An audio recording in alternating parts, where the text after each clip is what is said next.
Le prophète sallallahu alayhi wa sallam a dit au sujet d'Al-Hassan: mon petit-fils que voici est un maître. Dieu, le puissant et grand, va réconcilier par son biais deux groupes importants de musulmans.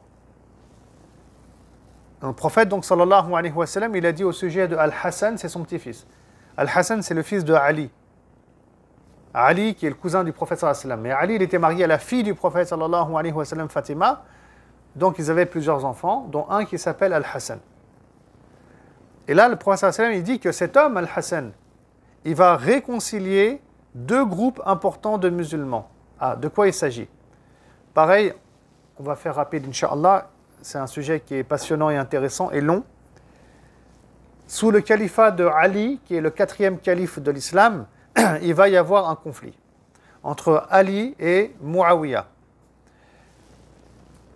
Muawiyah va accuser Ali d'être derrière l'assassinat de Othman ibn Affan, 3e calife de l'islam, qui a été tué chez lui, poignardé, par des dissidents, à cause d'une calomnie, d'une fitna, qui était née à l'époque de Othman.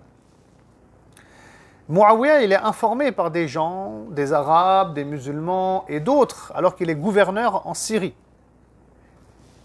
Et selon ces informations, selon ce qu'il observe, selon la réaction de Ali aussi, qui devient calife, il pense que c'est vrai et que Ali, il a vraiment la main sur l'assassinat de Othman. D'ailleurs, Ali, radiallahu ta'ala anhu, il ne va même pas venger la mort de Othman. Mais bon, la vengeance ne fait pas partie de l'islam. Donc il veut mettre de l'ordre, surtout au sein de la communauté musulmane, parce qu'il y a du désordre, parce que c'est le chaos. Et pour lui, s'occuper des dissidents qui ont tué Othman, ce n'est pas à l'ordre du jour. En tout cas, ce n'est pas la priorité. Et donc ça, pour Muawiyah, c'est la preuve que Ali, il est derrière l'assassinat de Othman. Donc il y a vraiment un conflit et un problème. Bon, au final, il y aura une bataille entre Ali et ses hommes et Muawiyah et ses hommes.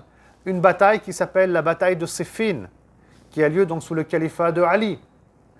Cette bataille, elle va se clôturer, on va dire, avec Muawiyah, qui semble, avec ses hommes, reconnaître leur tort, surtout que Ammar ibn Yasir, un grand compagnon, est mort.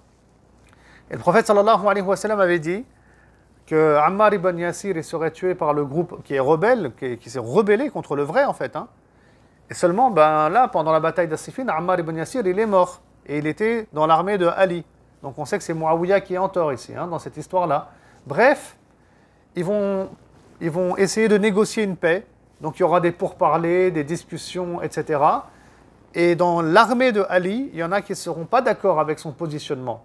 C'est-à-dire que pour eux, il faut combattre Muawiyah jusqu'à le tuer. Et il y en a qui vont soutenir Ali dans sa décision. Et ceux qui vont donc finalement pas soutenir Ali et être contre sa décision, ils vont le quitter, se séparer de Ali. Et ils deviendront une secte qui s'appelle la secte Kharijite, et qui est une secte violente à l'époque, qui vont combattre Ali, qui vont combattre Muawiyah et combattre les musulmans de manière générale. Et certains extrémistes parmi eux tueront même les femmes, les enfants qui suivaient la politique de Ali ou la politique de Muawiyah. Et Ali sera tué par les Kharijites au final. Ça sera vraiment chaotique. Et après la mort de Ali, les gens vont aller voir son fils Al-Hassan pour qu'il devienne le nouveau calife légitime à Médine. Mais Muawiyah, il avait tout un empire presque maintenant. Il était gouverneur à Damas depuis des années et des années sous les 4 califes. Et lui, Al-Hassan, il va être très sage. Il va aller voir Muawiyah, il va lui prêter allégeance. C'est-à-dire qu'il préfère prêter allégeance à Muawiyah. Écoute, tu deviens le nouveau calife, avec le califat qui est à Damas, donc ça sera les Omeyyades. Je préfère ça qu'on continue à être en guerre, qu'il y ait des sectes, des groupes politiques, des batailles, que le sang coule. Donc il va réconcilier deux groupes importants de musulmans ici, c'est-à-dire les pro-Muawiyah, les pro-Ali. Il va essayer vraiment de les réconcilier, il va montrer l'exemple. Et c'est ça l'islam. L'islam, c'est toujours la réconciliation. L'islam, c'est toujours la fin de la bataille, de la guerre, c'est toujours la paix, c'est toujours ces éléments-là qu'il faut prendre en compte. Et c'est ce qu'il faisait le prophète sallallahu alayhi wa sallam d'ailleurs à son époque. Bien qu'il y ait eu des batailles, lui ce qu'il voulait c'est des accords de paix pour transmettre son message. Ce qu'il va faire avec le traité de paix de Hudaybiyah. Et donc le prophète sallam, il va dire que c'est un prince, hein, ce Hassan. C'est quelqu'un vraiment de magnifique, d'exceptionnel. Il va faire quelque chose d'exceptionnel. Et c'est ça, la réconciliation. Après, ça ne va pas forcément fonctionner, réellement et concrètement. Mais lui, il l'a fait, il sera récompensé pour ça, radiyallahu ta'ala anhu. D'ailleurs, l'année où aura lieu cet événement sera appelée l'année de la réconciliation, de la réunion, c'est-à-dire Am al-Jama'a, et c'est en l'an 41 de l'Hégire.